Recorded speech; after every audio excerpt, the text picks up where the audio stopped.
गीता में अर्जुन को स्वयं भगवान कह रहे हैं कि उस परमेश्वर की शरण में जा, उसके लिए उन संतों के पास जा जो तत्वदर्शी हो। इसी प्रकार हजरत मोहम्मद को उनका अल्लाह कह रहा है कि कोई और पूर्ण परमात्मा है, उसको पाने के लिए उन तत्वदर्शी संत की तलाश कर। वो प्रभु कौन है, ये जानने के लिए कृपया अवश्य सुनिए जगत गुरु तत्वदर्शी संत रामपाल जी महाराज के अमृत वचन। परम पिता परमात्मा पूर्ण ब्रह्म सर्व सृष्टि के रचनहार, सर्व सुखदाई पाप नाशक, संकट मोचन कष्ट हरण मंगल करने वाले परमेश्वर कबीर जी की असीम रजा से आप सभी पुण्यात्माएं परमात्मा की महिमा सुनने के लिए उपस्थित हुए।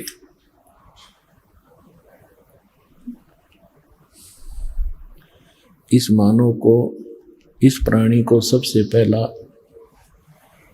सबसे दुर्लभ जो वस्तु है वो मानव शरीर बताया, और उसके पश्चात यदि इसको कोई दुर्लभ वस्तु है तो सत्संग है। सत्यनारायण कथा सुनने का अवसर मनुष्य जीवन प्राप्त प्राणी को सबसे दुर्लभ है। और सत्संग कौन कर सकता है? सतगुरु कर सकते हैं। सतगुरु के बिना सत्संग नहीं होता।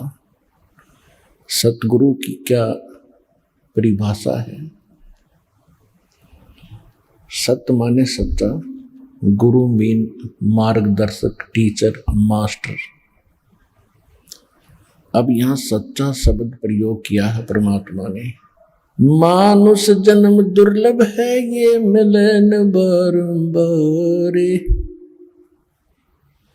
तरवर से पत्ता टूट गिरे वो बहोर न लगता डार।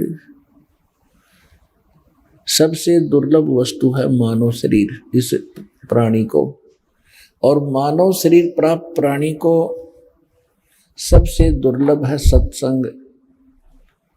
और सत्संग करते हैं सतगुरु।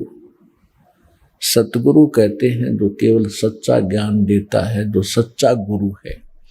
तो इससे सिद्ध है कि झूठे गुरु भी हैं, तभी तो संतों ने सतगुरु शब्द की आवश्यकता पड़ी है। जैसे ब्रह्म, ब्रह्म का अर्थ है परमात्मा। अब यहां ब्रह्म जो है, ये यहां जो ब्रह्म प्रसिद्ध हो गया, दूसरे शब्दों में कह सकते हैं ब्रह्म का अर्थ है मालिक, स्वामी। तो एक तो 21 ब्रह्मांड का ब्रह्म है, इसलिए पूर्ण ब्रह्म की आवश्यकता पड़ी और सत्य साहिब की आवश्यकता पड़ी। सत्य साहिब माने सच्चा भगवान, रियल गॉड। तो इससे भी सब सिद्ध है कि कोई झूठा गॉड भी है, कोई झूठा भगवान भी है। तो इसी प्रकार सत्संग से ये ज्ञान होता है, और सत्संग सतगुरु सुनाते हैं जो सच्चे गुरु होता है, सच्चा गुरु। तो झूठे भगवान भी हैं, इसलिए सत्य साहिब की आवश्यकता पड़ी। सत्य साहिब, साहब माने मालिक, परमात्मा, भगवान, अल्लाह। तो सच्चा अल्लाह, सच्चा God, real God, true God. तो इससे सिद्ध है कि कोई झूठा परमात्मा भी है। तो जिस लोक में हम रह रहे हैं, ये झूठा भगवान है, झूठा प्रभु है। ये सत्य साहिब नहीं है।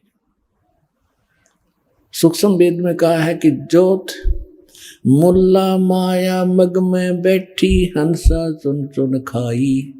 ये ज्योत स्वरूपी कहे निरंजन में ही करता भाई। एक न करता दो न करता, नौ ठहराए भाई। दसवां भी धुंधर में मिल जा सत्य कबीर दुहाई। तो क्या बता रहे हैं सूक्ष्म वेद के अंदर आदरणीय गरीबदास साहिब जी, जो परमात्मा से परिचित हुए और जिनके माध्यम से परमात्मा ने पहले ही कह दिया था कि बर्म में पंथ का जो प्रवर्तक होगा, जिसका जन्म संवत 1774 में होगा, उसके द्वारा मेरी महिमा की वाणी पुनः प्रकट होगी यथार्थ रूप में। तो उस पुण्यात्मा गरीबदास साहिब जी ने बताया है कि एक न करता दो न करता। कहते हैं मुल्ला माया मग में बैठी रस्ते में हंसा चुन चुन खाई, और यो ज्योत स्वरूपी कहे निरंजन मैं ही करता भाई। कहते यो अपने आप को भगवान कहता है। जैसे श्री शिव पुराण के अंदर रुद्र संहिता में जब ब्रह्मा और विष्णु जी का आपस में अपनी प्रभुता पर ही युद्ध हो गया, झगड़ा हो गया, लड़ाई होगी, उनके बीच में इसने एक स्तंभ खड़ा कर दिया, लिंग बहुत लंबा तेजों में पिलर। उसके बाद ये स्वयं अपने पुत्र शिव का रूप धारण करके वहां आके खड़ा हो गया। तब उनसे कहता है कि तुम परमात्मा नहीं हो, तुम भगवान नहीं हो ब्रह्मा विष्णु, ये सब कुछ मेरा है, मैं ही भगवान हूं। तो इससे आगे सूक्ष्म वेद क्या बताता है, मुल्ला माया मग में बैठी हंसा चुन चुन खाई, ये ज्योत स्वरूपी कहे निरंजन मैं ही करता भाई। एक न करता दो ना करता नौ ठहराए भाई। इनकी अकल देखो। कहते एक भी भगवान नहीं, ये 9 अवतार 9 भगवान बैठे, और 10वां आने वाला है नीकलंक नाम से, जिसको कल की अवतार कहते हैं। कहते वो भी ऐसे ही नाच कूद के अपने कर्म बिगाड़ के दुनिया को मार के अपने कर्म खोटे करके और चला जाएगा, फिर ये 84 लाख योनियों में चले जाएगा।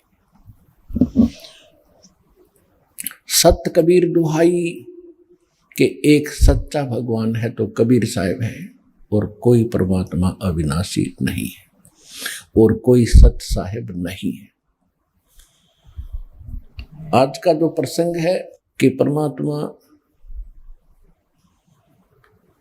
कौन है, उसको हम कैसे सिद्ध करें, कहां से प्रमाणित हो,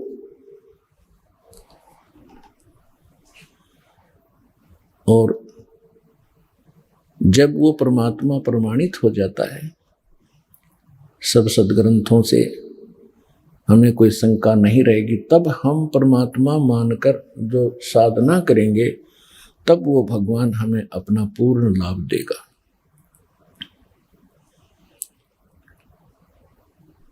तो प्रसंग चल रहा है कि सच्चा साहिब और सच्चा गुरु ये दोनों ही मिलेंगे तभी हमारा कल्याण होगा। तो पुण्यात्माओं, आपका सौभाग्य है कि आपको मानव शरीर प्राप्त, जो प्राणी के लिए अति दुर्लभ बताया। दूसरी वस्तु जो दुर्लभ है वो सतगुरु यानी सत्संग कहो, सतगुरु कहो। सतगुरु के बिना सत्संग नहीं हो सकता। तो वो भी आज आपको उपलब्ध हुई। आपकी किस्मत का, आपके पूर्व जन्म के संस्कारों का कोई एस्टीमेट नहीं लगाया जा सकता। आप कितने पुण्यकर्मी प्राणी हैं। आज चाहे कोई गरीब है, झोंपड़ी में रहता है, चाहे कोठियों में रहता है, कोई रिक्शा चलाता है, पैदल मजदूरी करता है, या कारों और हेलीकॉप्टरों में चलता है, ये मानव शरीर प्राणी जो है ये परमात्मा की भक्ति कर सकते हैं। और दुर्भाग्य उनका अभी जो खिलौनों से ही खेल रहे, सौभाग्य आपका जो भगवान से परिचित हो चुके हो और इस मार्ग पर अग्रसर हो लिए। अब जैसे दो प्रकार से ये मानव शरीर आपको प्राप्त होता है। एक तो पूर्व संस्कार से और एक टर्न वाइज होता है। टर्न वाइज का अर्थ है कि 84 लाख प्रकार के प्राणियों में सब कष्ट उठा के उसके बाद एक मानव शरीर मिलता ही मिलता है, ऐसा विधान है प्रभु का। तो जो इस प्रकार से आए हुए प्राणी हैं, जो टर्न वाइज यानी नंबर वाइज जिनका जन्म हुआ मनुष्य का, तो वो जल्दी सी भक्ति ग्रहण नहीं करते। और जो पिछले जन्म में संस्कार से मनुष्य थे, अब भी मनुष्य पैदा हो गए हैं, तो वो ऐसे मनुष्य जन्म उन्हीं का होगा जो पिछले जन्म में भी कोई ना कोई भक्ति साधना कर रहे थे। तो उनके अंदर एक लगन प्रेरणा न्यारी होती है परमात्मा की तरफ, उनकी पहले से रुचि होती है, जन्म से ही होती है। तो इसी प्रकार फिर मानव शरीर के अंदर प्राप्त प्राणियों को फिर एक और दो प्रकार की स्थिति होती है। जैसे एक तो भक्ति कर्म होते हैं और एक धर्म कर्म होते हैं। भक्ति कर्म का अर्थ है जिन्होंने भक्ति की है, मंत्र जाप किए हैं परमात्मा से, गुरुदेव से दीक्षा लेकर के पहले जन्मों में, और एक ने भक्ति के साथ साथ पुण्य भी खूब किए हैं। तो दोनों का ही मनुष्य जीवन हो रहा है, क्योंकि पिछले संस्कार वश हो रहा है। जिन्होंने दान नहीं किया और भक्ति करते ही रहे, क्योंकि परमात्मा ने वो मंत्र दिए थे जो आपको चार्ज करके गए थे 600 वर्ष पहले, तो साथ में परमात्मा ये भी कहते रहे थे, चिड़ी चोंच भर ले गई नदी न गट्टो नीर, दान दिए धन घटे नहीं, कह रे साहेब कबीर। देते को हर देत है जहां तहां से आन, अन देवा मांगत फिर साहेब सुने ना कान। धर्म तो दसके नहीं ये दसके तीनों लोक, खैरायत में खैर है भाई की जो आत्म पोख। परमात्मा कहते हैं धर्म का नाश नहीं होता, चाहे तीनों लोक नष्ट हो जाएं, जिन्होंने धर्म किया है वो प्राणी, उनको परमात्मा ऐसे रक्षा करेगा, अपने हाथों पर उठा लेगा। और भक्ति तो करनी ही करनी है। जैसे आपने बीज बो दिया फसल का, कनक का, गेहूं का, तो बीज तो मूल चीज है। उस बीज से पौधा बनाकर परिपक्व करने के लिए बहुत और प्रोसीजर लंबा है, तो वो सारा ही अपनाएगा किसान, तभी तो उसकी फसल पूरी होगी। तो बीज बीजने के बाद उसमें वाटरिंग होती है, सिंचाई, उसके बाद फिर उसमें खरपतवार पैदा होता, उसको भी चुगना, निकालना, खाद डालना, उसकी रक्षा करना, तो फिर वो फसल प्राप्त होती है। तो इसी प्रकार ये नाम जो दिए जाते हैं आपको, ये नाम दीक्षा मंत्र जो है, ये तो आपका बीज है। और इस भक्ति रूपी बीज को, इस फसल को तैयार करने के लिए इसमें 5 यज्ञ और हैं, यानी 5 ये क्रियाएं आपने और करनी है। एक यज्ञ है धर्म की, और दूसरी यज्ञ है ध्यान, और तीसरी यज्ञ है हवन की, और चौथी यज्ञ प्रणाम, और 5वीं यज्ञ है ज्ञान की, यानी सत्संग सुनना, सदग्रंथों को जो आपको पुस्तक बनाकर दी है उनका अध्ययन करना। तो ये 5 जो यज्ञ हैं, ये समझ लो खाद और पानी का काम करेंगे।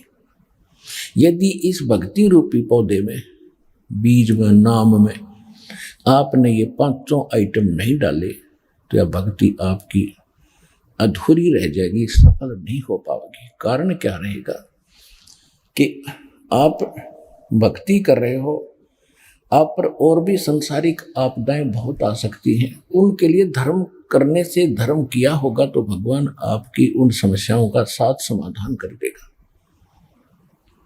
तो पिछले जन्मों में परमात्मा हमें सारा ही ज्ञान दिया करते थे, लेकिन हम, और फिर परमात्मा एक वचन और बोलते हैं कि सुमरण से भला होगा ना तर भला न हो। अब हमने ये पकड़ दिया कि भक्ति से ही बात बनेगी, दान धर्म कम कर दिए, नहीं। अब वहां कह रहे हैं कि धर्म तो धसके नहीं, धसके तीनों लोग। धर्म धसके माने विनाश होना, नष्ट हो जाना, गर्क हो जाना। तीनों लोग गर्क हो सकते हैं, लेकिन धर्म का नाश नहीं होता। तो इस प्रकार जो दास आपको बताना चाह रहा है कि जो आज गरीब है, यहां दास देख रहा है 90% गरीबी रेखा से भी नीचे पुण्यात्मा आ रही है, 10% है जिनका नॉर्मल सा मीडियम सा काम है। तो कहने का भाव ये है कि यहां फिर दोनों कर्म साथ चलते हैं। जिनके केवल पिछले भक्ति कर्म है और दान धर्म कर्म उनके इतने अच्छे हैं नहीं, तो वो इतने निर्धन व्यक्ति है, लेकिन पुण्यात्मा बराबर की है। पुण्यात्मा यानी जो जिन्होंने पिछले जन्म में भगवान की सेवा जो भक्ति कर रखी है, तो दोनों के वो भक्ति कर्म बराबर है। चाहे कोई सेठ है और चाहे बिल्कुल गरीब रिक्शा चालक है, और जिसको ये नाम प्राप्त हो गया, तो दोनों के जो भक्ति के कर्म वो बराबर है। और बात रही धर्म की, तो जिनको आज अधिक सुविधा या संसार की प्राप्त है, तो उन्होंने पिछले जन्म में धर्म पुण्य कर रखे थे। अब एक छोटा सा उदाहरण यहाँ और सुनाते आपको। जैसे हम कथा सुना करते थे से कि श्री कृष्ण जी का एक दोस्त था, सुदामा, ब्राह्मण था, और वो इतना निर्धन था कि हैंड टू माउथ था। उसकी पत्नी कहती थी कि आप बताते हो कि श्री कृष्ण द्वारका के राजा आपके क्लास फेलो थे, सहपाठी थे, आपको सब कुछ दे सकते हैं, मांग लिया उनसे। तो ब्राह्मण का कर्म वो खूब परिचित थे, विद्वान पुरुष थे सुदामा जी। उन्होंने बताया कि मैंने पिछले जन्म में कोई धर्म कराया नहीं, जिस कारण से मुझे आज धन प्राप्त नहीं है। तो परमात्मा कहते धन चाहे तो दान कर और मुक्ति चाहे जप नाम, और पर दोनों ही करने से बात बनेगी। ये तो एक परमात्मा विधान बताते हैं। तो वो कहता था कि मुझे पिछले जन्म में मैंने पुण्य नहीं किया, इसलिए मैं दुखी हूं, क्योंकि सदग्रंथों से अब ज्ञान होता है। तो कहने का भाव ये है कि धर्म कर्म से फिर उसमें परिवर्तन होता। जैसे फिर सुदामा कहने सुनने से श्री कृष्ण जी के पास गया। श्री कृष्ण जी एक गुरु रूप में भी थे, धात्मक टीचर भी थे, सब पांडवों के वो गुरु थे, यादव के गुरु थे। तो सुदामा जी चावल लेकर गए थे, श्री कृष्ण जी ने चावल खाए। उसके प्रतिफल में परमात्मा ने, यानी जो जितना सामर्थ्य श्री कृष्ण जी रूपी गुरु में था, उस आधार से उसने उसका के बना दिया, एक मकान बना दिया। यानी वो समस्या हल हुई उस धर्म और कर्म के करने से, सच्चे भाव से। देखो बच्चे तो भूखे थे और चावल बचे हुए थे, वो बांध दिए उसने, तो इससे बड़ा पुण्य नहीं। आज किसी के पास 1 करोड़ संपत्ति है और उसने 1000 दान कर दिया, दान तो वो भी है, और जिसने 1 करोड़ के 1 करोड़ दे दिए, तो उस दान में उसमें दिन रात का अर्थ है। तो सुदामा जी ने जो चावल दिए ना, वो समझ ले 1 करोड़ के 1 करोड़ दे दिए। फिर उससे प्रसन्न हुआ, उससे प्रसन्न होकर के उसको क्या मिला? एक महल बना, आजीवन सुख का साधन बना। लेकिन मोक्ष ज्यों का त्यों रहा, पशु पक्षियों की योनि फिर भी सुदामा को प्राप्त हुई। अब यहां आने वालों को प्रेरित किया जाता है सच्चे दिल से, सच्ची श्रद्धा से, अपने सामर्थ्य के अनुसार अवश्य दान करें। फिर उससे वो समस्या हल होगी आपकी जो पूर्व जन्म में आप गलती कर गए थे, धर्म दान नहीं किया, आज 1-1 पैसे के लिए भटक रहे हो। तो वो समस्या फिर यहाँ अब शुरुआत हो जाएगी। अब हम उस समर्थ की शरण के अंदर हैं, हम उस समर्थ की शरण में हैं।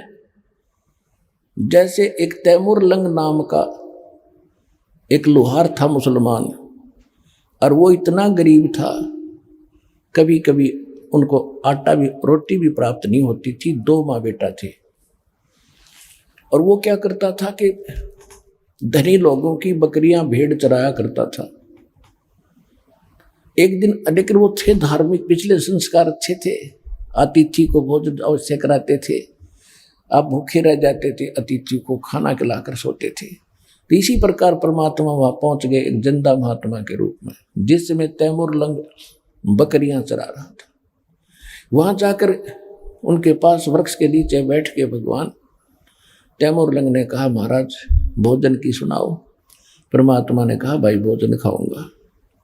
तैमूर लंग खाना खा चुका था, फिर घर गया, अपनी माँ से कहा, माँ एक रास्ते चलता साधु है, गांव के बिल्कुल साथ में ही वो वृक्ष के नीचे भेड़ बकरियां बैठी थी और भोजन खाना चाहता है। माँ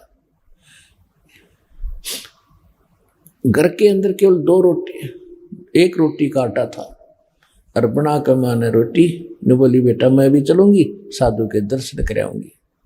लेकर लोटा पानी का, 1 रोटी घर में बची थी, आटा वही बना के चल पड़ी। परमात्मा से खाने की प्रार्थना की, भगवान खाना खाने लगे। तो इतने में माँ ने बार बार कहा उसकी कि महाराज हम बहुत निर्धन हैं, महाराज हम बहुत दुखी हैं, कभी कभी तो आटा भी नहीं मिलता हमें। परमात्मा ने रोटी खा के पी कर लोटा पानी का, एक बकरी बांधन की बेल पड़ी थी, चैन सी पतली पतली सी होती, उसको 4 बार मोड़ ली। वो इतनी पकड़कर उसके बच्चे का कड़मा मारी, उठ कर 7 मारी, 1 2 3 गिन के 7, और फिर मारे लात, और फिर मारे मुक्के। अब उसकी माता ने सोचा कि कोई मेंटल साधु था, पागल है, मैंने इसको बार बार छेड़ दिया, टोक दिया, इसने गुस्सा हो गया, और साधु पता नहीं बद्दुआ भी दे दे। हाथ जोड़ कर कहने लगी, महाराज मेरे बेटे से कोई गलती बन गई। परमात्मा बोले, नहीं माई, तेरे बेटे का जो पहले मैंने 7 सांकड़ मारी है ना, ये चैन मारी बेल, तेरे बेटे तैमूर लंग को 7 पीढ़ी का राज बख्श दिया मैंने, और जो मुक्के लात मारी है उसके बाद तुम्हारे राज्य टुकड़ों में बट जाएगा। यूं कह रहे थे तो माई सोच रही थी तो कति पागल आदमी है, मेंटल, खाने को रोटी नहीं, हर मन सुखी आशीर्वाद दे रहा है कि 7 पीढ़ी का राज दे दिया। इतने में परमात्मा अंतर्ध्यान हो गए। अंतर्ध्यान हुए तब देखा चारों तरफ, उन्होंने सोचा तो फरिश्ता था, लेकिन यह बात गले नहीं उतर रही थी कि मेरा बेटा राजा बन जाएगा। कहते साधु वचन उल्टे नहीं, चाहे पलट जाओ ब्रह्मांड। उसके बाद वो तैमूर लंग राजा बना। दिल्ली के अंदर इतिहास गवाह है, दिल्ली तक को अपने काबू में कर लिया था, और यहाँ पर अपना एक नौकर बिठा दिया था दिल्ली के सिंहासन पर, वो उसको टैक्स देता था। तैमूर लंग के बाद उसका पोता बाबर दिल्ली का बादशाह बना, उससे लगातार 5 पीढ़ी औरंगजेब तक तैमूर लंग का शासन रहा। औरंगजेब के बाद ये टुकड़ों में उनकी पीढ़ी अलग अलग राज्य बट गए थे। रोटी तैमूर लंग को दीनी, ताते 7 बादशाही लीनी। आप अन्नदेव की आरती में पढ़ते हो तो पुण्यात्मा कहने का भाव ये है, दास जो आपको आज आध्यात्मिक जो प्रवचन सुनाना चाहता है कि जो पिछली गलतियां कर चुके हैं और अब दान धर्म ना करके आज बहुत दुखी है, बहुत बड़ी समस्या रोजी रोटी की उनके सामने, इस समर्थ के पास आने के बाद ये समस्या नहीं रहेगी। पर समस्या ये रहेगी कि आपको विश्वास कब होगा कि कबीर इज गॉड। जिस दिन आपका हृदय मान लेगा, सुनी सुनाई बातों से नहीं बनेगी बात, आत्मा का साक्षी है भगवान, इस मन का साक्षी नहीं है। मन तो काल का एजेंट है, और परमात्मा की भक्ति से इस मन को भी आत्मा अपने अनुकूल करेगी। अब तो ये आत्मा के ऊपर बैठा है, इसने आत्मा को अपनी वाहन बना लिया और जहां पकड़ के ले जाता गंदे कर्म करा के इसके सहारे चल रहा है। फिर आत्मा इसके ऊपर बैठेगी और इसकी स्पीड बहुत है टट्टू की, इस मन की। बकवादों में भी इतनी स्पीड है और जब ये अच्छे काम पर लगाएगी इसमें भी इसकी इतनी ही स्पीड है, इसके ऊपर बैठा देगा भगवान आपको। तो कहने का भाव दास का ये है कि आपको यहां आकर के ये ज्ञान सुनाया जाता है तो अब आप दान कर रहे हो, दास देख रहा है, कोई तो 10 रुपए की मुश्किल से उसका दान करने की हिम्मत बनती है और फिर दास देख रहा है कि दूसरी तीसरी बार आता है तो 1000 रुपये चढ़ा रहा वो व्यक्ति। आत्मा गदगद हो जाती है कि मालिक ने सुन ली इस अपनी आत्मा की, क्योंकि परमात्मा का विधान है। कहते हैं आप 1 रुपया दान करोगे 1000 देता दाता आपको। जो दान आप यहाँ करते हो वो आपका नहीं, वो तो भगवान का हो गया, आपका नहीं रहा। उसके बदले में आपको तो 1000 मालिक ने उसी समय लिख दिया आपके अकाउंट में, लेकिन वो अकाउंट आपको दिखता कौन।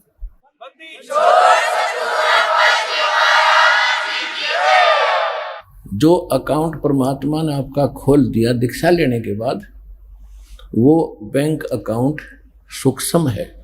आपके अंतःकरण में एक मैसेज पहुंच जाता है, भगवान के ऊपर आपकी एक और फाइल है, उसमें ये मैसेज ऐड हो जाता है। आपने 1 रुपया दान करा, 1000 आपके खाते में लिख दिया था। तो जो पैसा आपका था वो यहाँ चढ़ाया हुआ पैसा आपका नहीं है, ये परमात्मा का हो गया। और इस परमात्मा के पैसे को आप सदुपयोग करो, यहाँ दुरुपयोग ना करना इसका। जो यहाँ भी सेवादार है, आने वाले भी जो कई बार देखा है थोड़ी बहुत त्रुटियां ये कर देते हैं, तो आपने सावधान रहना पड़ेगा। ये धनी का पैसा है, आपको तो दे दिया मालिक ने उसी समय, ये नहीं रखता अपने पास, ये तो पूर्ण परमात्मा है। कहते हैं 4 युगों में देख लो हमने किसका रखा मार। द्रौपदी ने 1 बिलांत का कपड़ा दिया था, 9 इंच ढेर लगा दिया उसका। सुदामा ने 4 चावल खुखवाए थे, महल बना दिया। तैमूरलंग ने 1 रोटी दी थी, उसको 7 पीढ़ी का राज बख्श दिया। तो कहते 4 युगों में देख ले हमने किसका रखा मार, हमने किसका लेकर ना दिया हो मारना, यानी कोई पैसा लेकर ना देने के उसने पैसा मार लिया मेरा। तो परमात्मा कहते 4 युगों में देख ले हमने किसका रखा मार, हमने किसी का पैसा रखा नहीं।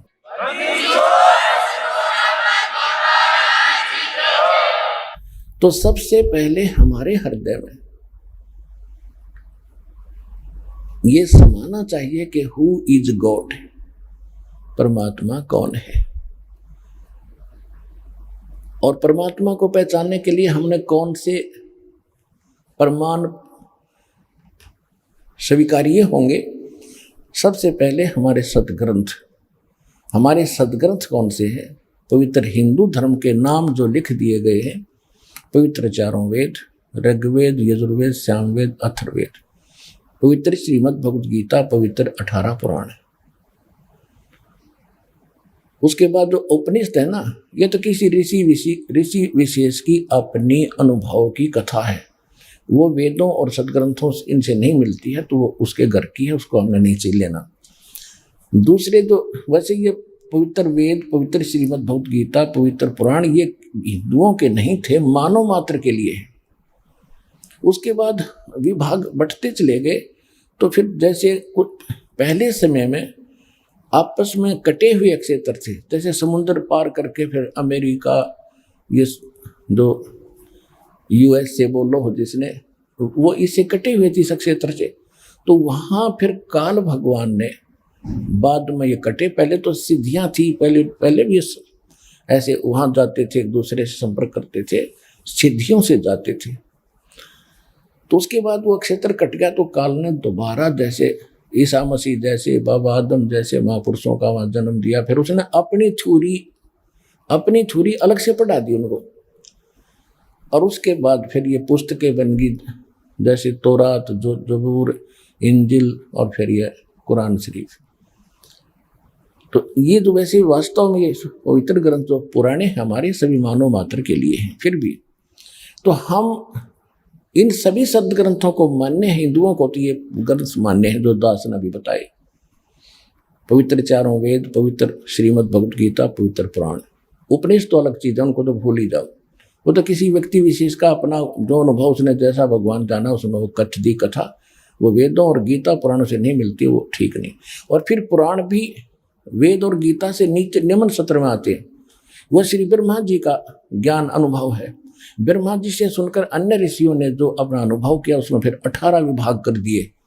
वास्तव मूल शास्त्र हमारे पवित्र वेद, पवित्र गीता है। और पवित्र सूक्ष्म वेद है, वो कंप्लीट इन ऑल रिस्पेक्ट है, ऑल इन वन है, जो गॉड गिवन है, जो भगवान स्वयं देते हैं। वो है असली ज्ञान। उस असली ज्ञान को ही असली ज्ञान हमारे हृदय में समाने के लिए, जचाने के लिए इन पुराणों, वेदों और गीता का सहयोग दिया जाता है कि जो भगवान ज्ञान दे रहा है वो इनसे भी मिलता है, और जो इनके अंदर जो यथार्थ ज्ञान और भक्ति विधि नहीं है वो उस सूक्ष्म वेद में है। तो फिर हमें ये दृढ़ता आती है कि जो वेद बताते हैं केवल एक ओम मंत्र है, गीता बताती है ओम तत्सत, उस पूर्ण परमात्मा के पाने के केवल 3 मंत्र हैं। तो ये है इनकम्प्लीट ये कोर्स। और उसमें क्या लिखा सूक्ष्म वेद में? प्रथम मंत्र है वो 7 मंत्र हैं। वेद भी संकेत करते हैं कि जब तक तत्वदर्शी संत नहीं आता है तो 5 नाम दिए जाते हैं, और जब तत्वदर्शी संत आता है, जब वो समय आता है भक्ति का, तो उसमें 7 मंत्र दिए जाते हैं। और उसके बाद फिर 2 मंत्र और फिर कंप्लीट कोर्स करके मूल मंत्र दिया जाता है। तो ये है वो सूक्ष्म वेद के अंदर सारा ज्ञान का। तो कहने का भाव ये है कि पवित्र वेद, पवित्र श्रीमद् भगवत गीता, पवित्र पुराण, पवित्र बाइबल, बाइबल 3 पुस्तकों का पवित्र बुक का संग्रह है, और पवित्र कुरान शरीफ, पवित्र गुरु ग्रंथ साहिब। पवित्र गुरु ग्रंथ साहिब के अंदर जो महला पहला की वाणी है वो वाणी है उस परमात्मा से परिचित उस पुण्यात्मा श्री नानक देव जी की। उसके बाद जो अन्य गुरुदेव की जो वाणी गुरुओं की है, यदि वो नानक जी की वाणी से और सूक्ष्म वेद से मेल नहीं खाती है तो वो उस सत्र की वाणी नहीं है। तो इसलिए हमने अपने परमात्मा को समझने के लिए, अपने परमात्मा को पहचानने के लिए इन सदग्रंथों का सहारा लेना पड़ेगा, इनसे प्रमाणित करने पड़ेंगे। जो इन सदग्रंथों से जो मेल खाता है और इस सदग्रंथों के ऊपर इस कसौटी में जो खरा उतरता है तो वो है परमात्मा। तो सबसे, और उसके बाद फिर जिन महापुरुषों को परमात्मा प्राप्त हुआ उन्होंने फिर कौन से मंत्र जाप किए जिनसे उनका मोक्ष हुआ? तो वो है मंत्र भक्ति के। और वही मंत्र हमारे सदग्रंथों से मेल खाते हैं कि सचमुच ये भी मंत्र यही है, और उन महापुरुषों ने भी वही मंत्र जाप किए हैं और उनका मोक्ष हुआ है, और सदग्रंथ भी वही बता रहे हैं। तो ये है सच्ची भक्ति विधि। इसमें सिर्फ 2 ही बातें हैं समझने के लिए। एक तो हु इज रियल गॉड, वास्तविक भगवान कौन है, और what is the real worship of, way of worship of God, परमात्मा के भक्ति की जो रियल सत साधना कौन सी है, कौन सा मार्ग है। ये 2 क्लियर जब हो जाते हैं तो निरसंशय होकर आप भक्ति कर सकते हो, आप भक्त बनोगे। श्रीमद् भगवत गीता अध्याय नंबर 2 के श्लोक 53 में 53 में कहा कि अर्जुन, जिस समय तेरी बुद्धि भिन्न भिन्न प्रकार के भ्रमित करने वाले वचनों से हटकर एक तत्व ज्ञान पर स्थिर हो जाएगी, तब तो तू योग को प्राप्त होगा, तब तो तेरी भक्ति प्रारंभ होगी, तू भगत बनेगा, योगी बनेगा। तो इस दास का जो उद्देश्य है और भगवान का जो काल से प्रोमिस है, एग्रीमेंट है, वो यही था। काल ने कहा था कि आप अपना ज्ञान देकर अपना बनाना प्रभु, बाय फोर्स ना करना। जो आपके ज्ञान को मानेगा आपका हो गया, जो मेरी बकवादों में उलझा रहेगा वो मेरा होगा। मैं उसको खाऊंगा, नचाऊंगा, जन्म मृत्यु के अंदर उनको चक्कर कटाऊंगा, उसमें बाधा ना करना। परमात्मा को तो पता ही था अगर मैं इनको ले जा सकता हूँ 1 सेकंड के अंदर सब पूरे विश्व को, लेकिन ये वहां जाकर भी ये को बंद करेंगे, ये फेर पटकने पड़ेंगे वापस मैंने, तो पहले वहां ले जाने के योग्य बनाया जाएगा आपको। यहाँ से आपकी भक्ति कर्म बढ़ा के, आपके अंदर साधुता पनपा के, आपको सच्ची लगन लगा के, उस सच्चा ज्ञान बता करके, आपके अंदर विशेष तड़फ बना के, आपकी एकमात्र लगन सतलोक जान की होगी, तब वहां जाओगे।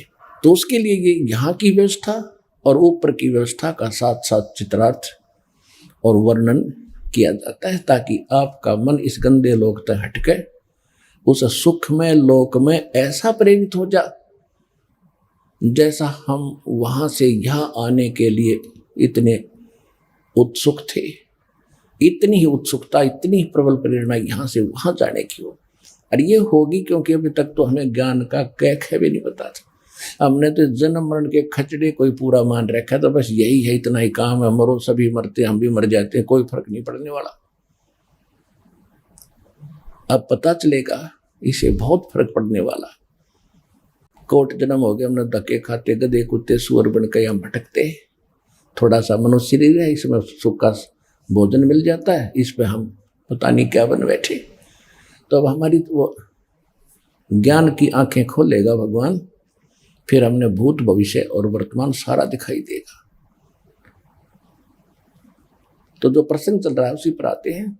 परमात्मा को पहचानना सबसे पहला काम है अपना, क्योंकि आज तक हमने डेफिनेशन ऑफ गॉड का ही नहीं पता, परमात्मा की, प्रभु की परिभाषा से परिचित नहीं।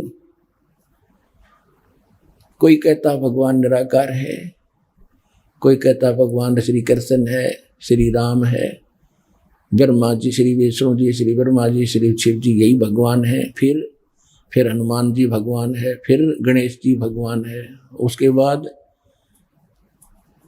ये मंडी मसाने जो हमने आप बना रखे हैं ये भी भगवान बना लिए। देखो परमात्मा की परिभाषा क्या है।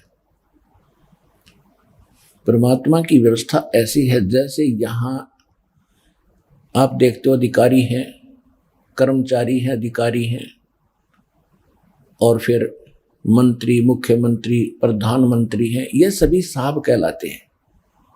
जैसे कोई डिप्टी कमिश्नर साहब, कमिश्नर साहब, मंत्री साहब, मुख्यमंत्री साहब, प्रधानमंत्री साहब, राष्ट्रपति साहब, तो ये सभी साहब हैं। साहब माने मालिक हैं, भगवान हैं, प्रभु हैं, अपने अपने सत्र के, अपने अपने अक्षेत्र के, अपनी जुरिडिक्शन में ये इतने इतने साहब सारे ही हैं। लेकिन रियल साहब कौन है? रियल साहब, रियल मालिक देश का राष्ट्रपति होता है। इसी प्रकार हमने इस परमात्मा की परिभाषा को समझना है। जितने ये देव हैं, गणेश जी हैं, ब्रह्मा विष्णु महेश जी हैं, और माता हैं, दुर्गाएं हैं, देवियां हैं, ये सभी साहब हैं, ये ईश्वरीय शक्ति प्राप्त हैं, लेकिन इनकी सीमा है, जुरिडिक्शन है। ब्रह्म 21 ब्रह्मांड का साहब है, ब्रह्मा विष्णु महेश एक एक विभाग के मंत्री हैं, साहब है मंत्री। रजगुण विभाग के ब्रह्मा जी, सतगुण विभाग के विष्णु जी, तमगुण विभाग के शिव जी, ये तो केवल एक ब्रह्मांड के अंदर एक विभागीय मंत्री है। और इनका पिता जो ब्रह्म है, जहां से बात शुरू हुई थी कि ब्रह्म सरपुरुष, ये भी अपने आप को भगवान कहता है। ये केवल 21 ब्रह्मांड का प्रभु है, स्वामी है, ब्रह्म है, ये भी नासवान, इसके अंतर्गत जितने प्राणी सब नासवान, ब्रह्मा विष्णु महेश तक नासवान। उसके बाद ब्रह्म से आगे परब्रह्म, परब्रह्म माने नेक्स्ट गॉड है, अगला स्वामी, इसको अक्षर पुरुष भी कहते हैं। ये 7 संख ब्रह्मांड का प्रभु है, स्वामी है, साहिब है। इसके ऊपर है फिर पूर्ण ब्रह्म, परम अक्षर ब्रह्म यानी सत्य साहिब, वो असंख्य ब्रह्मांड का प्रभु है, असंख्य ब्रह्मांड का मालिक है, इंक्लूडिंग अक्षर पुरुष एंड सर पुरुष, इन सब के ऊपर मालिक है। वो ही वास्तव में पुरुषोत्तम है, उसी को वास्तव में परमात्मा कहा जाता है। श्रीमद् भगवत गीता अध्याय नंबर 15 के श्लोक 16 और 17 में 3 पुरुष स्पष्ट बताए। सरपुरुष ये 21 ब्रह्मांड का स्वामी, ये ब्रह्म काल है। सात संग ब्रह्मांड का स्वामी है वो अक्षर पुरुष है, जिसको परब्रह्म भी कहते हैं। इन दोनों के जितने भी प्राणी हैं इनके अंतर्गत सब नाशवान है और ये स्वयं भी नाशवान है। गीता अध्याय नंबर 15 के श्लोक 17 में कहा कि उत्तम पुरुषत्व अन्य परमात्मा इति उदाहरते है, ये लोग धर्म आविश्य विवर्ती अवैश्वर है। वास्तव में उत्तम पुरुष श्रेष्ठ भगवान तो इन दोनों से अलग है, सरपुरुष और अक्षर पुरुष है, और उसी को परमात्मा कहते हैं। ओए होए पुण्यात्मा, जहां ये ऐसा जुल्म हो रहा है, आप कश्मीर में देख रहे हो क्या हाल हो गया। जिन कोठियों के चिपके बैठे थे उनकी छात पर बैठकर जीवन रक्षा मांग रहे हैं और उनको उठाकर बाहर निकाला जा रहा। झांकते भी नहीं उन कोठियों की तरफ, केवल अपनी जान दिखाई देती है, कहीं दो टूक मिल जावे। तो पुण्यात्मा इसे गंदे लोक में, इसको हम परमात्मा कह सकते हैं जहां हम रह रहे हैं। पीछे केदारनाथ के अंदर कितना नाश हो गया था, जगह जगह कैसा हाल हो जाता है। कोई दुर्घटना से मर जाता है, कहीं भूख मरी है, कहीं पर एक्सीडेंट हो गया, कोई कैंसर से पीड़ित है, कोई किसी कष्ट से दुखी है। जिस लोक में आप रह रहे हो क्या परमात्मा का लोक हो सकता है? लेकिन ये भी परमात्मा प्रसिद्ध हो रहा है। अब इस गीता अध्याय नंबर 15 के श्लोक नंबर 17 में स्पष्ट कर दिया है कि उसको परमात्मा कहते हैं, परम आत्मा, श्रेष्ठ आत्मा। तो भगवान इसलिए कहा है कि वो परम आत्मा है, वो श्रेष्ठ आत्मा है। श्रेष्ठ आत्मा वो है, आत्मा है तो परमात्मा साकार है, हम भी आत्मा है, हम परमात्मा नहीं है, हम आत्मा है। और आत्मा भी मलिन आत्मा होगी, वो परमात्मा है, कंस्टेंट रहता है, उसमें कोई मलिनता कभी नहीं आती, इसलिए वो भगवान है, सर्वशक्तिमान है। तो हम परमात्मा का अर्थ है जो दुख ना दे, केवल सुख सुख देता है, उसको परमात्मा कहते हैं।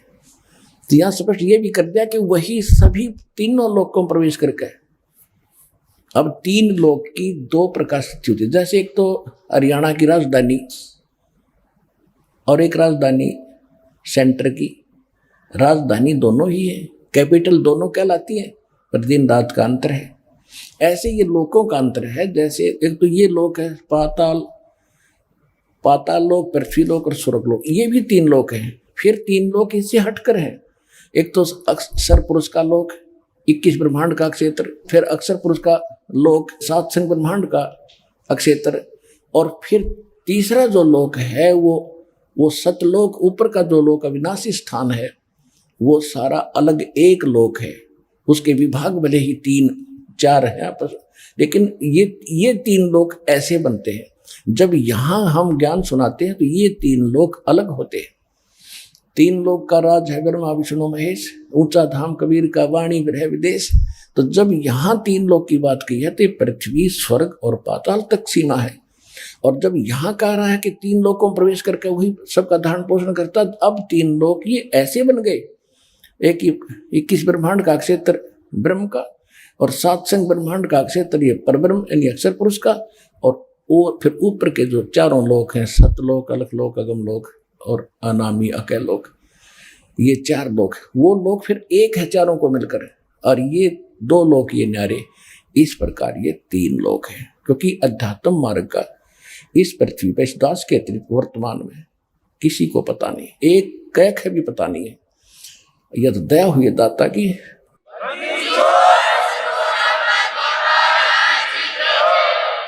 ये सब अपनी अपनी डफड़ी पीट रहे हैं।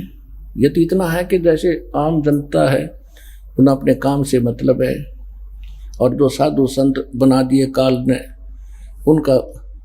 उनकी मजबूरी है सदग्रंथों को पढ़कर उनको बेवकूफ़ बनाने की। तो उन्हें जैसी अटपटका दी, विद्यार्थी को क्या पता टीचर 2 दूना 6 गलत पढ़ा रहा है, वो तो 2 दूना 6 2 दूना 6 कल सुनाना है, 2 दूना 6 2 दूना 6 फिट कर दिया, 2 दूना 6 ही हो गया।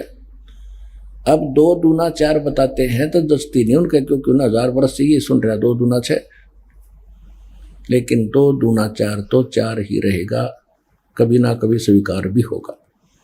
तो कबीर भगवान है, कबीर परमात्मा है, ये ब्रह्मा विष्णु महेश। 2 दूना 6 पढ़ रखा तुम, यो भगवान नहीं है, ये 2 दूना 6 नहीं, 2 दूना 4 कबीर साहब है। तो कहने का भाव ये है पुण्यात्माओं, ज्ञान से ही ज्ञान होता है, ज्ञान हमें पता मिला नहीं, सतगुरु हमें मिले नहीं, सत्संग हमें सुनने को प्राप्त नहीं हुआ, तो अज्ञान की गठड़ी बांध के आराम से ढोए फिर रही थी, लद्दे फिरते थे उस पर। अब वो पटकनी उठा के अब ये धरनी भगवान वाली आपके ऊपर है, ये आपको सदा सुखी करेगी। परमात्मा को सबसे पहले हमने परमात्मा को पहचानना है, और जब तक हमें ज्ञान नहीं होगा तो हम कैसे आगे बढ़ेंगे। तो यह सिद्ध हो गया कि परमात्मा की परिभाषा या इतनी बन गई, 2 अक्षरों में आसानी से समझ में आ गया। आपके 10 मिनट का सत्संग है, चाहे ज्ञान समझने को चाहता हो समझना, इतनी सी बात है। सदग्रंथ आपके पास है, अध्याय श्लोक दास बता रहा है और दिखा भी रहा है समय समय पर, तो जल्दी समझो, जितना देर करोगे पछताओगे। अब हम आगे बढ़ते हैं। अब परमात्मा की जो परिभाषा है ये इतनी सी है, तो अब हमने इन सदग्रंथों से पहचानना है कि कौन है वो समर्थ, वो परम अक्षर ब्रह्म कौन है। वो कहाँ से प्रमाणित होगा? हमारे सदग्रंथों से भी होगा, और जो सदग्रंथ बता रहे हैं साथ में आंखों देखा महापुरुष बता रहे हैं जिनको भगवान मिले हैं, और दोनों की एक जैसी व्याख्या है, तो he is God, he is complete God, he is supreme God. वही है वो पूर्ण परमात्मा, वही है वास्तविक भगवान। श्रीमद् भगवत गीता अध्याय नंबर 16 के श्लोक 23-24 में स्पष्ट कर दिया कि अर्जुन, शास्त्र विधि को त्याग कर जो मनमाना आचरण, मनमाने मंत्र जाप करते हैं, साधना करते हैं, वो व्यर्थ है। न तो उनको सिद्धि प्राप्त होती है, न कोई सुख होता है, न उनकी गति हो। इसीलिए तो हम भक्ति करते हैं, ये तीनों पदार्थ मिले। और फिर स्पष्ट कर दिया है कि कर्तव्य और अकर्तव्य की व्यवस्था में, यानी जो साधना करनी चाहिए, जो ना करनी चाहिए, करने योग्य है, उसके लिए सदग्रंथ ही प्रमाण है। किसी की दंत कथा पर विश्वास मत करना। तो पुण्यात्माओं, सबसे पहले हम अपने सदग्रंथ लेते हैं, वो सदग्रंथ जो बता रहे हैं, और फिर जिन महापुरुषों को हम मोक्ष मानते हैं, गुरु नानक देव जी जो सिख धर्म के प्रवर्तक हैं, सिख गुरु नानक देव जी, इनको विश्व में कोई यूं कहने वाला नहीं है कि ये भगवान से इनको परमात्मा नहीं मिले। और तो चाहे हम किसी को मानने ना मानने, क्योंकि बहुत कम परिचित है उन महापुरुषों के बारे में जिनके विषय में दास उनके शुभ नाम बताता है, जैसे आदरणीय धर्मदास साहिब जी। आदरणीय धर्मदास साहिब जी से कबीर पंथ चला है, और कबीर पंथ भी अपने पवित्र कबीर सागर से आज कति परिचित नहीं, उसमें बताया क्या है। अब सबसे बड़ी समस्या दास के सामने ये आई है कि कबीर पंथ में मेरा जन्म हुआ। जन्म का मतलब ये नहीं है कि जन्म से ही मैं कबीर पंथी था, नहीं। अध्यात्म जो जन्म मेरा कबीर पंथ में हुआ, गरीबदास वाले पंथ में, गरीबदास का पंथ भी कबीर पंथ कहलाता है। जब दास ने आदरणीय गरीबदास साहिब जी की जो वाणी पढ़ी, देखा, और जो गरीबदास पंथ के लोग साधक जो साधना कर रहे थे उनका अंतर देखा, माथा ठनकता था कि ये मानने या इनकी लोक वेद को माने। इतना ज्ञान उस समय नहीं था। फिर धीरे धीरे परमात्मा ने ज्ञान मैच्योर किया, तो फिर देखा कि कबीर पंथी और कबीर साहब के विरुद्ध ज्ञान दे रहे हैं। कबीर साहब को एक सिंपल सतगुरु मानते हैं, भगवान को निराकार बताते हैं। यही दशा गरीबदास पंथ की। एक मेरे गुरुदेव ने छोड़ के गरीबदास पंथ में कोई संत नहीं देखा मैंने जो ठीक बात करता हो और अनुकूल कहानी और अनुकूल ये ज्ञान दे रहा हूं। उसके बाद फिर गीता और वेद, क्योंकि इसमें हमारा जन्म बाई बर्थ हम वहाँ थे। एक तो माँ बाप से जन्म हुआ, तब से हम हिंदू धर्म में, और ब्रह्मा विष्णु महेश्वर इन सदग्रंथों में जन्म हुआ। अब उन गीता और वेदों और पुराणों को देखा तो हमारे धर्मगुरु हमारे समाज में जो चल रही थी लोक वेद दंत कथा और साधनाएं, उनके बिल्कुल विपरीत। अब इतना बड़ा पहाड़ खड़ा हो गया कि कैसे कहाँ से शुरुआत करें इनको समझाने की। और किसी को ये कह दिया जाता है तेरी साधना गलत है, वो मुंह चढ़ा लेता है, दूर भाग देता है, बात भी नहीं करता है और दुश्मन बनकर खड़ा हो जाता है। तो परमात्मा का वचन था, इसलिए आज ये सफल हुआ, नहीं तो जीव इस काल के जाल को तोड़ नहीं सकता। ये तो कबीर भगवान ने तोड़ा है, इस दास के सिर पर यूं मटका फोड़ा है, करे परमात्मा ने ये।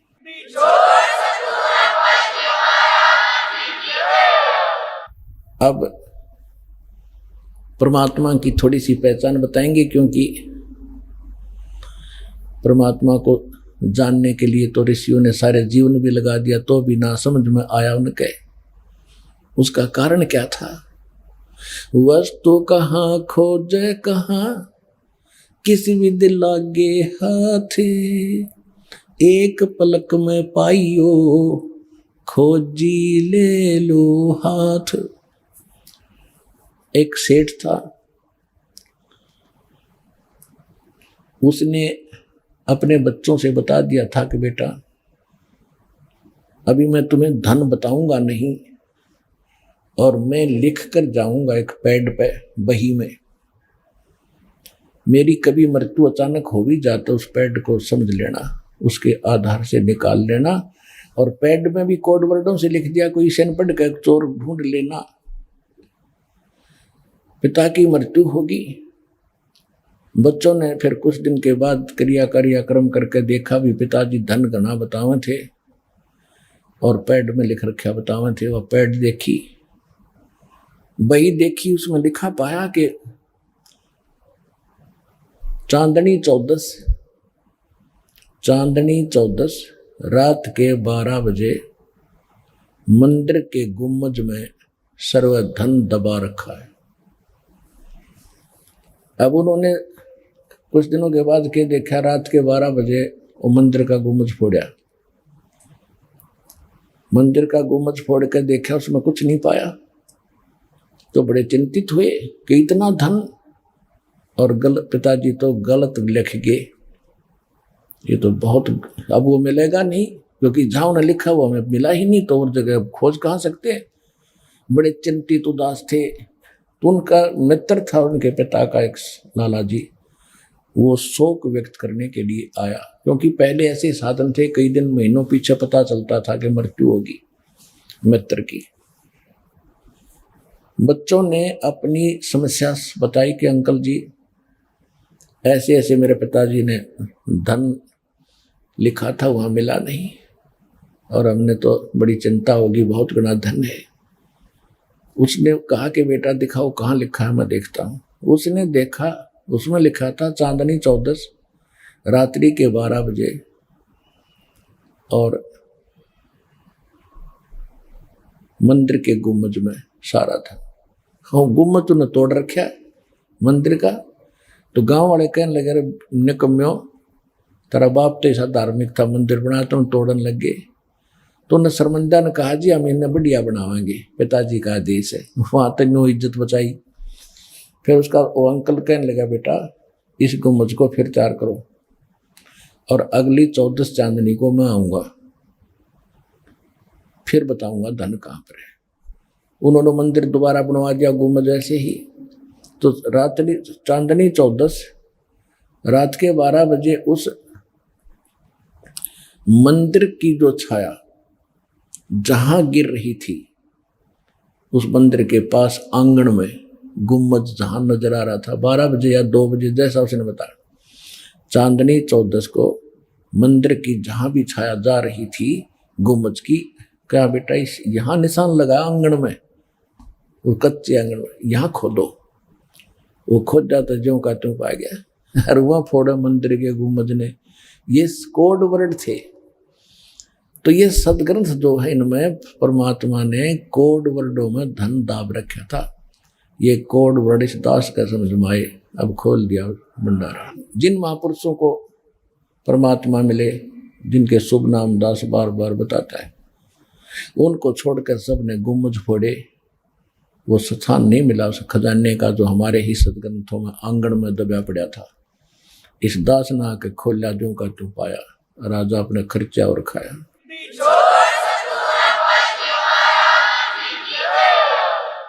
तो सबसे पहले हम आपको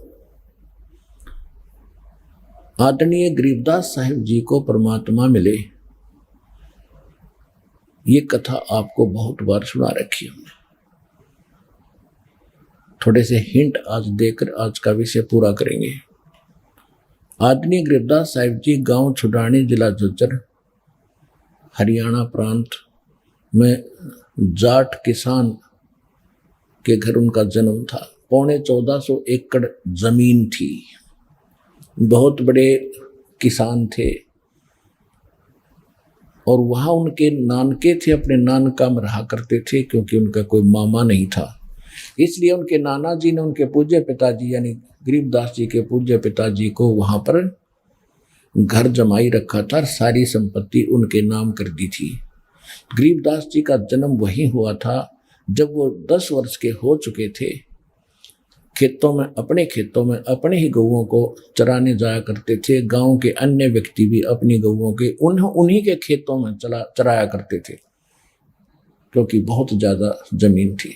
तो परमात्मा संवत 1784 सन 1774 में तो जन्म हुआ गरीबदास जी का।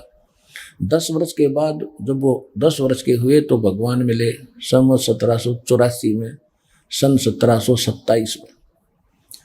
परमात्मा कबीर साहब सतलोक से आए, जिंदा महात्मा का रूप बनाकर वहाँ बच्चे बैठे थे वृक्ष के नीचे, जांडी के पेड़ के नीचे, जाटी के।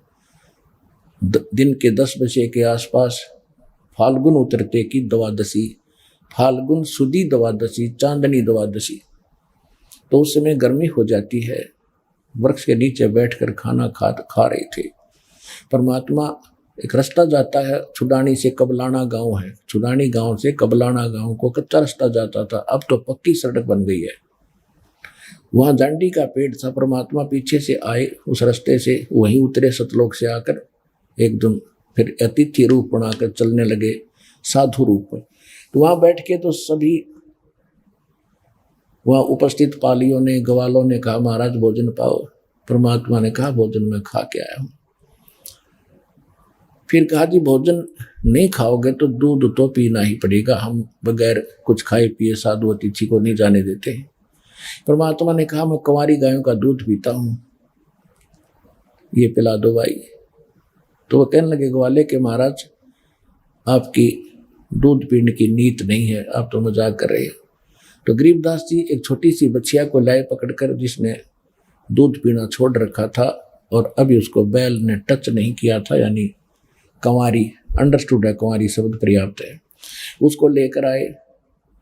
परमात्मा ने कहा, गरीबदास जी कहने लगे महाराज इसका बच्चा भी नहीं है, दूध कैसे देगी। कबीर परमात्मा ने कहा जिंदा महात्मा के रूप में बेटा कोई साफ पात्र लाओ दूध निकालने का। एक मिट्टी का बरोला सा था, छोटा सा मटका।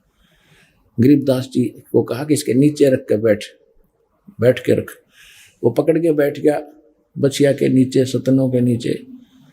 परमात्मा ने ऊपर से आशीर्वाद भरा हाथ रखा, लंबे लंबे सतन हो गए और दूध की धार चल गई। वो पात्र भरने के बाद रुक गई। परमात्मा ने पिया।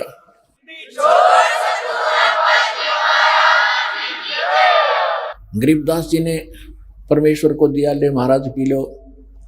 आप तो कमाल कर दिया आपने तो। थोड़ा सा मालिक ने पिया, फिर कहा बेटा पी लो, ये दूध अमृत है, ये सतलोक से आया है, यहाँ का नहीं है।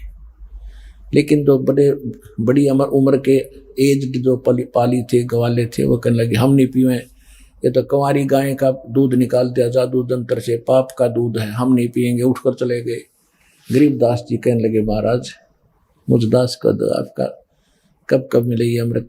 क्योंकि कहते हैं होनहार के पूत के कहते पालने में ही पैर नजर आ जाते हैं। तो बचपन से ही उसके अंदर यह प्रेरणा थी। परमात्मा ने कहा बेटा ले अमृत पी, भक्ति कराया कर। काफी ज्ञान दिया तो उन्हें प्रेरणा हुई, तो मंत्र प्रथम दिया 5 नाम का। फिर प्रेरणा हुई कि आपको सतलोक तक को दिखाओ दाता, एक बार विश्वास दृढ़ हो। सतलोक लेकर गए, फिर वापस छोड़ा। परमात्मा से परिचित होकर के उसके बाद गरीबदास साहिब जी ने परमात्मा की महिमा, कबीर परमेश्वर की महिमा कलम तोड़ बताई। क्या बताई? हम सुल्तानी नानक तारे दादू को उपदेश दिया, जात दुलाहा भेद न पाया वो काशी महे कबीर हुआ। अनंत कोट ब्रह्मंड का एक रति नहीं भारे, सतगुरु पुरुष कबीर हैं ये कुल के सिरजनहारे। गरीबदास जी ने फाइनल कर दिया 2 वाणियों में, जब कुछ समझने वाला हो। लेकिन ये मानना कि वो कबीर जो धानक दुल्हा था वो परमात्मा, नहीं नहीं नहीं नहीं, ये नहीं हो सकता। तो ये ए मिटाने के लिए यो ज्ञान सुनाया जाता है। जैसे एक छोटा सा बच्चा होता है और वो पिताजी पेन उठाकर कहता है पापा ये क्या है पिताजी। पिताजी कहता है बेटा पेन है। वो कहता है ए कि पेन है, ए पेन है, ए। तो वो ए करता करता उसने रख देता है। उसको विश्वास नहीं होता कि पिताजी जो कह रहा है गलत है, लेकिन उसकी बुद्धि स्वीकार नहीं कह रही। वो पेन किसने कह रहा है, वो है उसमें। अब जब वो बच्चा बड़ा हो जाता है फिर पिताजी कहता है बेटा पेन ले उठा के बेटी, तो दौड़े जाते हैं बच्चे और उठा के लाते, ले पापा पेन। तो अब उनकी मैच्योर होगी, वह मिट गई। तो अभी इस संसार का है कबीर साहब भगवान तो ये अभी आप में भी है, क्योंकि पहली बार जो आता वो एकदम थोड़ा ही भगत बन गया। लेकिन जो दास के बच्चे हो गए, नाम ले लिया, दीक्षित हो गए बेटा बेटी, तो उनको विश्वास नहीं है दास की बातों पर, लेकिन अभी भी है। तो वह मिटाने के लिए ये सत्संग सुनाया जाता। अब गरीबदास साहिब जी ने जो परमात्मा की व्याख्या की वो सुनाऊंगा। पुण्यात्माओं, सन 1994 से लेकर सन 2012 तक तो हमने इतना संघर्ष किया है कि इस अज्ञान का नाश करने में सफल हुए कबीर भगवान की रजा से। और 2012 के बाद अब आप देख रहे हो कैसा उफान आ गया भगवान के ज्ञान में। हाय हाय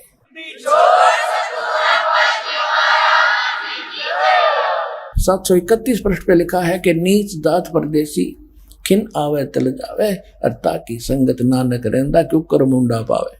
उसका अंत और छोर में कैसे पाऊं, 1 सेकंड में यहां दिखता है, दूसरी सेकंड में सतलोक में बैठा होता है। अब 2 महापुरुषों ने प्रमाणित कर दिया कि ये वो है परमात्मा, सारी सृष्टि का रचने वाला। कून करतार, यानी कून माने शब्द, करतार माने रचने वाला। जो शब्द से जिसने सारी सृष्टि रच दी। और गरीबदास जी कहते हैं एक शब्द से सब किया जितना तक में उपजा जीव। एक वचन में सब रचे सकल ब्रह्मांड। और खुद परमात्मा भी कहते हैं अनंत कोट बाजी जहां हम रचे सकल ब्रह्मांड, गरीबदास मैं क्या करूं ये काल करे जीव खंडे। हम ही अलख अला है कुतुब गोश और पीर, गरीबदास खालिक धनी हमरा नाम कबीर। ए स्वामी श्रेष्ठा में सृष्टि हमारे तीर, दास गरीब अधर बसू अवगत सत कबीर। दादू साहिब जी ने कहा कि जिन मुझको निज नाम दिया सोए सतगुर हमार, दादू दूसरा कोई नहीं वो कबीर सज्जनहार। ऐसे मुल्क दास जी ने कहा, ऐसे धर्मदास जी ने कहा, ऐसे गीसा दास जी ने कहा। और ऐसे ही स्वामी रामानंद जी ने कहा कि दो ठोर है एक तू, भया एक से 2, गरीबदास हम कारणे तुम आए हो मत जो। बोलत रामानंद जी सुनो कबीर करतार, गरीबदास सब रूप के तुम ही सृजनहार। ये तो उन महापुरुषों की वाणी में आपको प्रमाणित कर दिया जिन्हें भगवान मिला। और इसी के संदर्भ में अब ये कथा सुनाता हूं। जब परमेश्वर कबीर जी लीला करते हुए, जैसे परमात्मा के बारे में आपको बहुत बार बताया है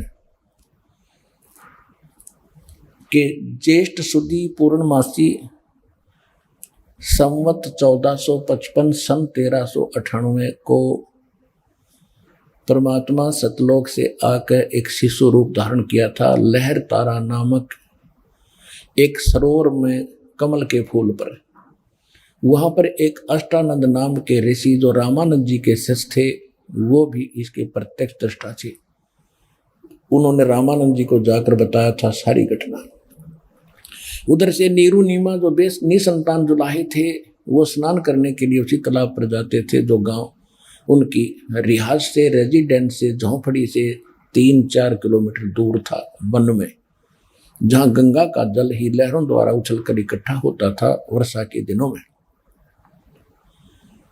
वहां परमात्मा को पाया था। शिशु रूप को लेकर, छोटे से नवजात शिशु को लेकर घर आए थे। सारा संसार गांव देखने गया था, सारा शहर काशी में शहर देखने गया था। इतना सुंदर बालक तो देखा ना सुना। 25 दिन तक परमात्मा ने कुछ नहीं खाया था। तब चिंतित हो गए थे दोनों नीरू नीमा। तो तब परमेश्वर की लीला, कबीर भगवान की कृपा से एक कुंवारी गाय मंगाई गई थी। लंबी कहानी है, आज आगे से शुरू करेंगे। एक कुंवारी गाय, कुंवारी बछिया, जैसे नीरू जो है पहले ब्राह्मण था, गौरी शंकर नाम था इसी जन्म में, उनको जबरदस्ती मुसलमान बना दिया था। ऐसे नीमा को भी उसकी पत्नी थी, इन दोनों को जबरदस्ती हिंदू से मुसलमान बनाया था। फिर भी इनकी आस्था, और वैसे भी कोई भी साधु हिंदू मुसलमान कोई भी है, जब आपत्ति आती है तो सभी धर्मों के गुरुओं के पास अपने और संकट का समाधान के लिए जाते हैं। तो नीरू गया था रामानंद जी के पास। रामानंद जी ने उसको कहा था कि कुंवारी गाय का वो दूध पिएगा, मुझे वो विद्वान पुरुष नजर आता है कोई, और उसको कुंवारी गाय लाकर दूध पिलाओ, कुंवारी गाय दूध देगी। तो ये उसके गले नहीं उतरी थी, किसको? नीरू के, कि कुंवारी गाय कैसे ना ज्ञान दूध देगी। स्वामी जी ने मुझे उसे टरका दिया है, ये सोचकर वो घर आकर बैठ गया। उसी दिन नीमा ने फाइनल फैसला कर लिया था कि ये बच्चा मरेगा और मैं साथ मरूंगी, इसके बिना जी नहीं सकती। और वो शंकर के पुजारी थे, उसी जन्म में जो ब्राह्मण थे, तो शंकर जी को याद किया, परमात्मा की प्रेरणा थी। शंकर जी वहां से साधु रूप बनाकर प्रकट हुए, सामने आते नजर आए। माई ने फिर अपना सारा दुख बताया, तो परमात्मा को गोदी में लिया। परमात्मा कबीर जी पालने से उठा करके नीमा ने साधु रूप में खड़े शंकर भगवान के चरणों में डालना चाहा। परमात्मा ऊपर उठ गए, साधु रूप में खड़े शिव जी के सिर के बराबर हवा में स्थिर हो गए। तब माई खुश हुई कि साधु, इस साधु में बड़ी करामात है, मेरे बच्चे को हवा में उड़ा दिया तो जीवन दान भी देगा। और वो लीला मालिक खुद कर रहे थे। अब शंकर जी ने ऐसे हाथ किया था, उसकी गोदी में आ गए भगवान 25 दिन के बालक शिशु रूप में। तब परमात्मा की और उस शंकर भगवान की 6 बार वार्ता हुई। और माई देख रही है ध्यान से, बच्चा बोल रहा है। वह सोच रही थी इस बाबा जी ने बुला दिया मेरा बेटा। तो यहाँ गरीबदास जी सूक्ष्म वेद में कहते हैं, जगत का पेखना पेखा, धनी का नाम ना लेखा। आपने राम कृष्ण ब्रह्मा विष्णु में इसको नो सुप्रीम पावर मान रखा था कि छोटे मोटे संकट जो इन पुजारियों पर आते हैं वो भी भगवान कबीर साहब ही उनको सुख देता है और नियमित इनके कर देते हैं। ये महिमा के भूखे नहीं है, क्योंकि जिसकी महिमा अपरंपार, उसने जरूरत नहीं महिमा कराने की। तो शंकर भगवान उस बाबा जी की महिमा बन रही थी उस नीमा की दृष्टि में। वो भी सोच रहे थे परमात्मा या बुढ़िया मर जाएगी, मैं तो मरूंगा नहीं, पर यह मर लेगी चिंता कर कर मेरे विषय में। खाना इसने छोड़ दिया। तब शंकर भगवान में को कहा परमात्मा ने कि कुंवारी बछिया मंगाओ, उस पर आप अपना आशीर्वाद भरा हाथ रखो, वह दूध देवेगी, मैं उसको पीऊंगा। और साफ बर्तन मंगाओ ब्राह्मण उसके कुम्हार के घर से।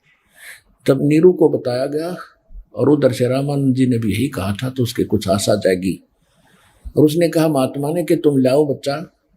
महात्मा रूप में खड़े शिव जी ने कहा कि नीरू आप जाओ लाकर बछिया लाओ, मेरे आशीर्वाद से दूध देगी। तब उसको विश्वास हुआ कि महात्मा में कुछ करामात है। ऐसा ही हुआ, कुंवारी गाय ने दूध दिया, भगवान ने दूध पिया।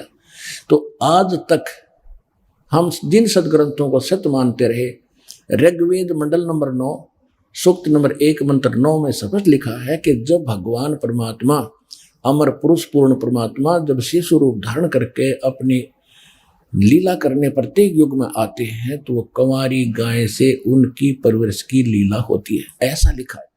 जब वेद बताते हैं, आपको बहुत बार दिखाया दास ने, जब वेद बताते हैं कि भगवान ऐसी लीला करता है, और जिसने ये लीला की है, who is God, he is God, तो वो कबीर इज गॉड। कौन कबीर? हम सुल्तानी नानक तारे दादू को उपदेश दिया, जात दुलाहा भेद न पाया वो काशी महे कबीर हुआ।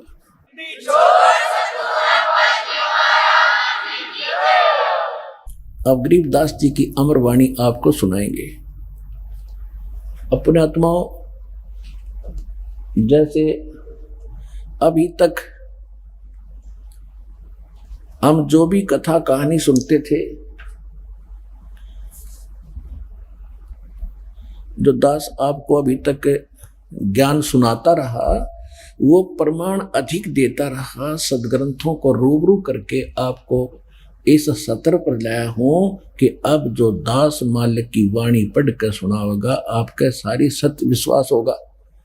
यदि पहले मैं ये कथा और ये वाणी सुनाता रहा तो आप मन मार के बैठे रहते, ये कैसे हो सकता है, ये कैसे हो सकता है, आपके कर्म भी बिगड़ते रहते। नाम लेने के बाद भी अगर गुरु जी के बातों पर अविश्वास होता है तो उसमें आपके नाम में फर्क पड़ता है, नाम कमजोर होता है, आपकी आस्था घटती जाएगी तो भगवान का भी हाथ हटता चला जाएगा।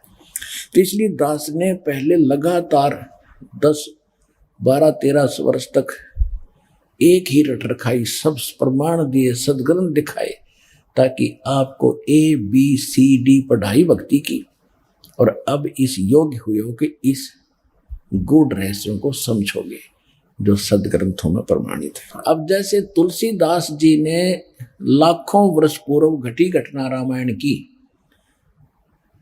अपनी सिंपल लैंग्वेज में, चौपाइयों में, संत भाषा में लिख दी, और पूरे हिंदू समाज को वो सत्य मान्य है, क्योंकि जो का तो चित्रण है, चित्रार्थ है, पहले संस्कृत में थी, फिर उन्होंने अपने सिंपल भाषा में लिख दी।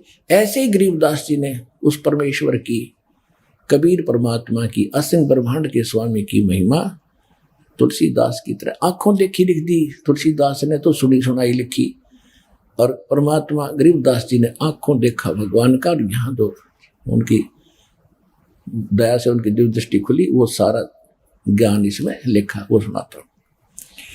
84 बंधन कटे किन्नी कल्प कबीरे, भवन 14 लोक सब ये टूटे जम जंजीरे, अंत कोट ब्रह्मांड में बंदी छोड़ कहाए, सो तो एक कबीर है जननी जने नवाए।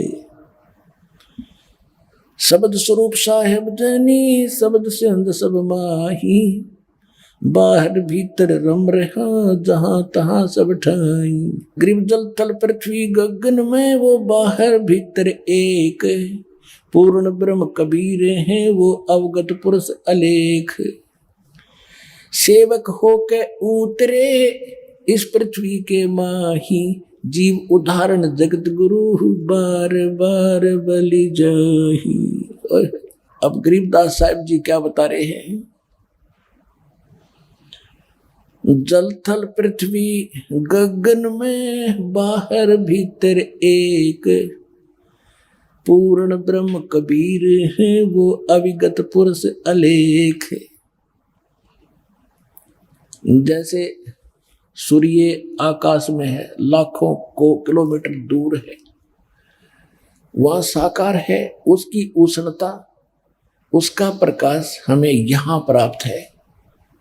तो इसी प्रकार परमात्मा साकार है, एक देशीय है, जहाँ चाहे कहीं रहो, लेकिन उसकी शक्ति से सब ब्रह्मांड संचालित है, और हम जीवों के अंदर भी उसकी शक्ति से सब कार्य हो रहा है। तो यहाँ कहते हैं जल थल पृथ्वी गगन में ये बाहर भीतर एक, अवगत पुरुष पूर्ण ब्रह्म कबीर हैं ये अविगत पुरुष अलेख। फिर क्या कहते हैं? वो परमात्मा सारे सृष्टि का मालिक सेवक हो के उतरे, दास बनकर ऊपर से कबीर दास कहाए।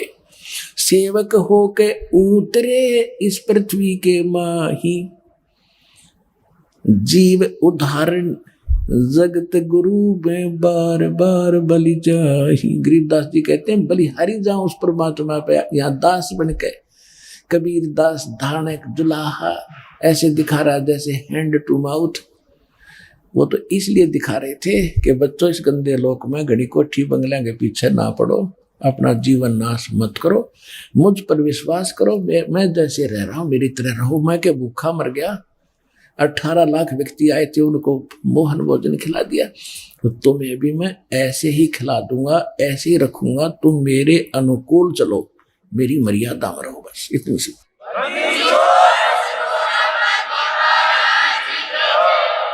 सेवक हो के उतरे, उतरे माने सहशरीर आए, और ऊपर स्पष्ट कर दिया है, अनंत कोट ब्रह्मांड में बंदी छोड़ कहाए।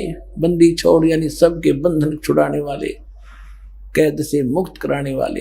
अनंत कोट ब्रह्मांड में वो बंदी छोड़ कहाए, सो तो एक कबीर है वो जननी जने नवाए। सेवक होकर उतरे वो इस पृथ्वी के माही, जीव उदाहरण है। और किस उद्देश्य से? जीवों का उद्धार करने के लिए, जगत गुरु रूप में सबके सत्य मार्ग की शिक्षा देने वाले के रूप में। और गरीबदास जी कहते हैं, उसके ऊपर मैं बार बार बलिहारी जाऊं, ऐसे महापुरुष, ऐसे समर्थ, और यहाँ हमारे लिए भटक रहे, एक दास बनकर। कबीर दास, कभी हम गाली दे रहे थे, पत्थर मार रहे थे उसको, अपने बाप को। हमने काल की इतनी भांग पी रखी है। काशीपुरी कष्ट किया, उतरे अदर अदारे। कहते काशीपुरी में परमात्मा आए, ऊपर से अधर अधार ऊपर के ऊपर आए। मोमन को मुजरा हुआ वहां जंगल में दीदारे। अब जहां परमात्मा प्रकट हुए, उनका इतना सुंदर शरीर दिखा था, इतना नूर था उनके शरीर में। कोटि किरण शशि भाने, सुध ये आसन अदर विमाने, परसत पूर्ण ब्रह्म को शीतल पिंड और प्राण। नीमा ने जब बच्चे को गोद में लिया, वहां से उठाकर प्यार किया पुत्रवत। कभी उसके मुंह से प्यार, मुंह चूम कर प्यार कर रही है, कभी माथे को चूम रही है, कभी सीने से लगा के, और अपने शंकर भगवान के 100 शुक्र मना रही है कि शंकर भगवान ने मुझे पुत्र दे दिया। अब यही तो चक्कर पड़ा हुआ था। हम पूज्य थे, किसी ने काम करा था कोई, और क्रेडिट किसी को मिल रहा था, धनी का नाम नहीं था। अब पता चलेगा ये कौन था, कौन खेल कर रहा था हमारे साथ। गोद लिया मुख चूम कर हेम रूप झलकंत। इतना सुंदर शरीर था परमात्मा का, वाइट जैसे बर्फ होती है, हिम बर्फ। काशी उल्टी गुल भया, मोमन का घर घेरे। कोई कहे ब्रह्मा विष्णु है, कोई कहे इंद्र कुबेर। अपनी अपनी अटकलें। जैसे कोई बच्चा पैदा होता है तो अड़ोस पड़ोस की औरतें आती हैं, रिश्तेदार भी आ जाते हैं। कोई कहता है इसके चाचा पर शक्ल जाती है, कोई कहता है इसकी मामा पर शक्ल है इसकी, कोई कहे इसकी ताई पे, कोई कहे इसकी माँ पे शक्ल है इसकी। तो अपनी अपनी सूझबूझ से वो उसकी वेरिफिकेशन कर रहे थे। क्या? काशी उमटी गुल भया और मोमन का घर घेरे। घर के ऊपर आगे सारे देखने का झुंड के झुंड। कोई कहे ब्रह्मा विष्णु है, कोई कहे इंद्र कुबेर। कोई तो कहता है कि ब्रह्मा जी नजर आते हैं, कोई कहे विष्णु कैसी शक्ल दिखाई देती है, कोई कहते नहीं ये तो कुबेर की तरह नजर आता है। कोई कहे ब्रह्म धर्म राय है, कोई कहते है ईश। 16 कला सुभान गति, कोई कहे जगदीश। भक्ति मुक्ति ले उतरे ये मेटन तीनों तापे। कहते हैं भक्ति और मुक्ति यथार्थ लेकर के यहाँ अवतरित हुए, और हम दुखियों के तीनों तापों का नाश करने के लिए, ये विधि बताने के लिए परमात्मा आए। तीनों तापों का नाश करने की विधि लेकर आए। ऋग्वेद मंडल नंबर 9 सूक्त 94 के मंत्र 1 में 94 के, ऋग्वेद मंडल नंबर 9 सूक्त 95 मंत्र 2 में यह स्पष्ट किया है कि परमात्मा जब सहज शरीर यहाँ आते हैं, या वैसे नवजात शिशु को रूप धारण करके बड़े होते हैं लीला करते हुए, तो वो एक कवियों की तरह आचरण करते हुए अपना ज्ञान बताते हुए फिरते हैं। और वो अपनी वाणी के द्वारा बोल बोल कर भक्ति के लिए प्रेरणा करते हैं, ऊंचे स्वर में आवाज लगाते हैं, और भक्ति के गुप्त मंत्रों को वो स्वयं ही आविष्कृत करते हैं, यहाँ कर हमें देते हैं। तो वही यहाँ गरीबदास साहब बता रहे हैं भक्ति मुक्ति ले उतरे वो मिटन तीनों तापे। मोमिन यानी मुसलमान दुल्हे के घर पे मोमिन के डेरा लिया वो कहे कबीरा बाप। दूध न पीवे न अनबा के न पलने झूलंत, अदर अमान ध्यान में वो कमल कला फूलंत। कुछ खा पी नहीं रहे थे, फिर भी इतना स्वस्थ शरीर था जैसे किलो दूध रोज पीता हो बच्चा, ऐसे फल रहे थे। लेकिन जब तक कुछ खा पी ना ले तो माँ बाप के को विश्वास नहीं होता कि ये सुरक्षित है, नहीं खाता कभी भी मर सकता है, ऐसी चिंता में वो दोनों जने थे। अब खलक मुलक देखण गया राजा प्रजारीत, जम्बू दीप जहान में वे उतरे शब्द अतीत। जम्बू दीप, ये जम्बू दीप भारतवर्ष है। परमात्मा सहस्री राय अपनी शब्द शक्ति से वचन से दुनिया कहे यो देव है, दुनिया कहे यो देवता दिखे, देव कहे ये ईश। ऊपर देवता बातें कर रहे हैं कि तो भगवान हो सकता है, यानी ये भगवान मानते हैं निराकार यानी साकार बन के आ गया है, निरंजन। ईश कहे ये पूर्ण ब्रह्म है, पूर्ण विश्व बीस, ये पार ब्रह्म है। यानी